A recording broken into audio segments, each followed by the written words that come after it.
Oui, je pense que c'est aujourd'hui en Italie la meilleure équipe, l'équipe la plus expérimentée, l'équipe qui a plus de profondeur dans... Naples est plus spectaculaire quand même au niveau du jeu. Naples est plus spectaculaire souvent. Naples est plus spectaculaire, mais Naples avait un effectif, je pense, de 13-14 joueurs, là où l'Inter a un effectif peut-être de 20 joueurs. On sort Dzeko, on fait rentrer Lukaku, on sort Mkhitaryan se blesse, Brozovic qui rentre.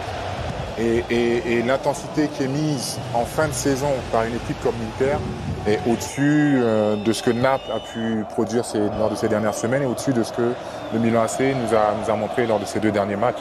Naples peut entretenir des regrets, je pense, parce que sur les 2 matchs joués contre l'Inter, je pense que ça aurait été une confrontation beaucoup plus équilibrée, voire même en penchant plus du côté de Naples, parce que on a été surpris de la victoire du Milan AC face au même Napolitain.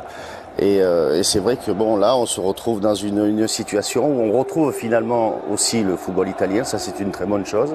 On avait perdu de vue depuis pas mal de temps. On savait qu'ils étaient capables de revenir, mais il faudrait que ça soit pas qu'un feu de paille et que demain, ces clubs italiens continuent justement à montrer ces beaux visages. C'était il y a 6 ans, la dernière finale d'un club italien, la Juve, qui s'était inclinée en 2017 face au Barça. Et la dernière victoire, c'était il y a 13 ans. Alors justement, avec l'Inter de Mourinho. Parlons-en des finales de l'Inter. Ce sera la 6e à Istanbul. La 6e dans l'histoire pour l'Inter, qui pour le moment a 3 victoires en Ligue des Champions, 2 défaites en finale. Les victoires en 64, 65 et donc plus récemment, il y a 13 ans, avec José Mourinho sur son banc, les défaites en 67 et 72. Voilà, ils sont plutôt... Ils réussissent plutôt bien leur finale. Ils ne sont pas comme Benfica qui a perdu... La Juve. Ou la Juve, effectivement, qui est la grande spécialiste des finales perdues. Les Interistes seront un adversaire difficile. Quoi qu'il arrive, moins brillant comme ça que l'autre finaliste, qui sera City ou le Real, mais c'est vraiment le genre d'adversaire qu'on n'aime pas affronter. Ouais, c'est le genre d'adversaire qui peut te tromper une finale parce que c'est déjà une équipe qui défend bien, qui est bien organisée. Bon, depuis ces dernières semaines, où il enchaîne les statistiques, je crois que 7 buts lors de ces derniers matchs. Et c'est surtout un joueur qui sort du banc et qui est décisif. 7 buts lors de ces 11 derniers matchs. 7 buts lors de ces 11 derniers matchs. 12 avec celui-ci. Merci Gauthier. Et il n'a pas marqué ce soir. Oui, mais ça fait 11 plus 1. En termes d'accessibilité. 12 buts, 12 matchs. Très bien. Et il est aussi passeur décisif. Oui, qui, lorsqu'il sort du banc, apporte vraiment quelque chose. Il est décisif, il est important. Il a l'esprit. Il a l'état d'esprit qui correspond à ce que veut Simone Inzaghi. Et il va jouer sa première finale de Ligue des Champions. Il était dans la tribune en 2012 lorsqu'on la gagne avec Chelsea. Et là, il aura l'opportunité... Il sera au minimum sur le banc. Au minimum sur le banc. On va voir le but de la victoire, justement, le but qui a scellé la qualification. On en prenait le chemin. À vitesse normale, on se dit oui, effectivement, on s'attend à ce qu'il arrête tous les ballons, mais bon, comme on a dit, c'est pas une machine. On a la cune de machine, elle est là. Ah ouais, elle est là, elle est assise sur le canapé. On peut être surpris d'ailleurs que Martinez choisisse le côté complètement fermé. Il a la possibilité de croiser. Expliquez-nous, Didier, faites-nous rentrer dans le cerveau du buteur là. À quel moment il décide et pourquoi il prend côté fermé? Bon, à ce moment-là, je pense qu'il tente le coup en force. Pied gauche qui n'est pas forcément son pied fort, mais son objectif est de cadrer. Et de de la mettre au niveau du sol pour provoquer peut-être en anglais on dit une déflexion, un contre qui peut lui être positif et c'est ce qu'il a cherché. C'est ce qu'il a cherché parce que s'il essaye de décroiser et de la mettre au deuxième poteau, il risque de faire un peu ce que Léao a fait en première mi-temps. Ça risque de passer au ras du poteau. Exactement. David, vous auriez fait pareil, vous auriez choisi la droite. Moi, j'aurais visé la tête du gardien. Ah oui, carrément, vous êtes comme ça, vous? Oui, pour l'obliger à faire ce mouvement, parce que c'est un réflexe. Je vous confirme, il est comme ça.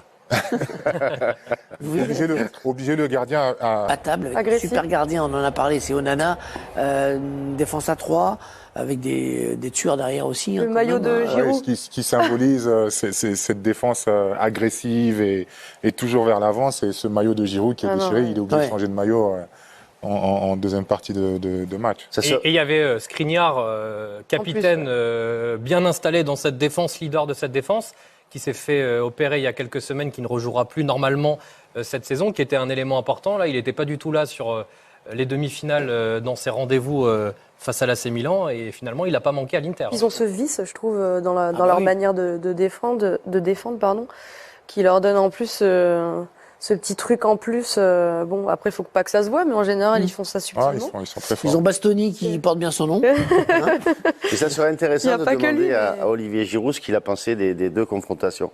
Je pense que ça fait partie des deux matchs les plus compliqués qu'il ait eu à gérer dans sa carrière. Parce que là, on l'a vu, je veux dire, non seulement le maillot déchiré, mais après, dans tous les duels, c'était arraché partout. Je t'attrape, le truc, il a pratiquement pas eu un ballon à négocier au pied. C'est incroyable sur 90 minutes. Double clean sheet pour l'Inter face au Milanais. One more, j'allais dire. Oui, parce que sur les 6 matchs, la élimination directe face à Porto, face à Benfica et donc face à l'AC Milan, eh bien, l'Inter en a terminé 5 sur ces 6-là sans prendre de but. Ils ont seulement pris 3 buts lors du quart de finale retour contre Benfica où il y avait eu 3 partout. Dont sinon, 2 dans les arrêts de jeu. Sur toutes les autres rencontres, oui. C'était déjà plus ou moins joué. Sur toutes les autres rencontres, c'est à chaque fois des clean sheets pour Onana. C'est une vraie défense de fer, cette équipe d'Inter. C'est la base, hein. Une bonne défense. On peut construire une équipe sur une défense. Franz Beckenbauer disait moi, je construis une équipe à partir de ma défense et puis après, mon milieu et mon attaque. Je conserve le point du nul. Et les 2 autres points pour faire les 3 points, je vais les chercher en recrutant des joueurs. Mais la défense, c'est le plus important. Tu prends pas de but sur une saison, tu sais déjà que tu es costaud. C'est pour ça qu'on vous dit. 5e but ce soir, il égale son record de la saison dernière et il va sans doute le battre. Donc. Lui, il court. Hein. Je trouve qu'en termes de récup, c'est vrai que c'est un vrai poison aussi défensivement. Bon, Grinta, en fait, ils sont tous un peu défenseurs dans cette équipe, même les attaquants. Je trouve, ils ont tous un peu ce côté de pas se laisser faire, d'aller embêter l'adversaire dès qu'ils ont le ballon, quoi. Donc ça aussi, ça peut être très embêtant. Il me fait un peu penser à Martinez, sufflé avec des nouveaux joueurs. Donc déjà, ils ont ce problème-là. Mais en plus, j'ai trouvé qu'ils se faisaient piétiner, quoi. Je sais pas s'ils peuvent faire plus, hein. Oui. Ouais, mais ils ont fait des bons matchs dans la saison quand même. Enfin, tu fais des bons matchs, mais après il faut voir contre qui tu joues. Ils ont fait des bons matchs contre. Oui, ils ont fait des bons matchs, mais là tu vois quand même qu'il y a une limite. Oui, et puis là, il tire la langue. Là, c'est un autre niveau. Là, c'est un autre niveau. Là, on est en demi-finale de Champions League. Les détails sont importants, les duels gagnés sont importants, l'agressivité dans les challenges. Je pense que tu l'as bien signalé. Pour se créer une occasion, ils doivent vraiment cravacher, ils doivent vraiment puiser dans leurs ressources.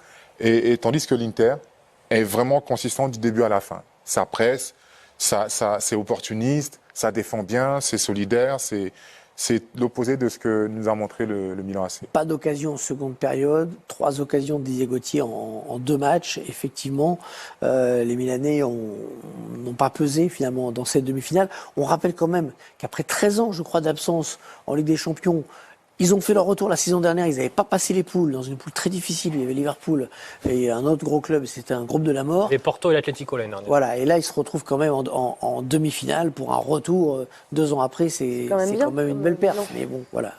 Oui, c'est une belle perf, mais si on regarde, ils sont en demi-finale de Ligue des Champions, on est très content de les voir revenir au plus haut niveau, hein, comme l'Inter, comme ces clubs-là, parce qu'on a besoin du championnat italien aussi à avoir au niveau des compétitions européennes, mais on disait avec Gauthier, pas de qualification pour la prochaine Ligue des Champions.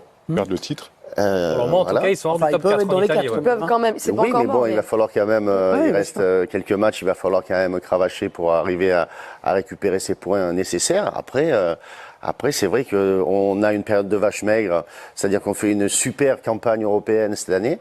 L'année prochaine, si on ne fait pas la Ligue des Champions, on va se retrouver encore, parce que c'est un manque. Quand vous jouez la Ligue des Champions, c'est comme une drogue. Vous en avez besoin chaque année. Si tu joues l'Europa League, ça ne te suffit pas. Si tu as goûté à la Ligue des Champions, l'Europa League ne te suffit pas. Après, s'il la gagne... Après, comme vous le disiez Hervé, c'est une équipe qui pendant 7 ans, avant de retrouver la Ligue des Champions la saison dernière, n'était plus à ce niveau-là, qui est au bout de 2 ans est déjà en demi-finale de Ligue des Champions, qui a été championne la saison d'après. Elle a perdu un joueur important, c'est Franck Kessié au milieu de terrain. Benacer s'est blessé très tôt lors du match aller et ne reviendra pas avant très longtemps. Raphaël Leao, on l'a vu, n'était sans doute pas à 100% ce soir et a raté le match aller. Tout n'est pas à jeter non plus dans le parcours de l'AC Milan. Mais il faut qu'ils étoffent leur effectif s'ils sont qualifiés en Ligue des Champions ou même en Ligue Europa, en Europa League, pardon. Parce que je pense que c'est vraiment ça qui a pêché en fin de saison. On a senti que physiquement ils étaient au bout du rouleau. André Onana va jouer sa première finale de Ligue des Champions, lui qui avait connu un scénario. Ça dépend. Si on considère ce match-là, oui, parce que l'écart avait été fait par rapport au match aller. En revanche, les 25 premières minutes du match aller, si l'on considère cette double confrontation dans son ensemble, l'Inter a été très direct et a totalement assis sa domination par rapport au Milan AC, Sidney. C'est assez simple avec l'Inter, les défenseurs défendent, les milieux de terrain prennent des ballons pour les donner aux attaquants qui marquent. C'est du football basique, mais qui est relativement bien fait. Donc c'est pas forcément hyper impressionnant, mais ça a le mérite d'être hyper efficace. J'ai une autre image, moi. Un autre animal ? Le caméléon.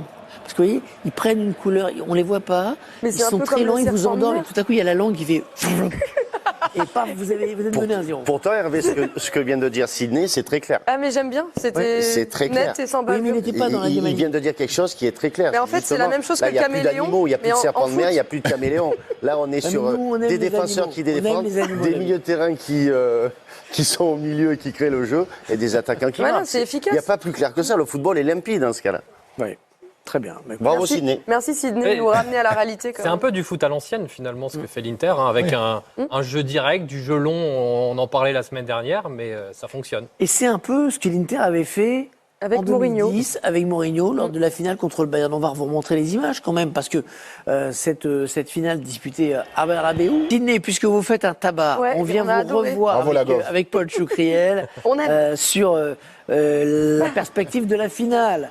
Real ou City, vous connaissez bien les deux équipes. Paul, vous serez demain d'ailleurs à l'Etihad pour commenter l'autre demi-finale. Est-ce que vous êtes d'accord pour dire que cet Inter-là est peut-être le pire adversaire pour que ce soit le Real ou le City, ou Man City?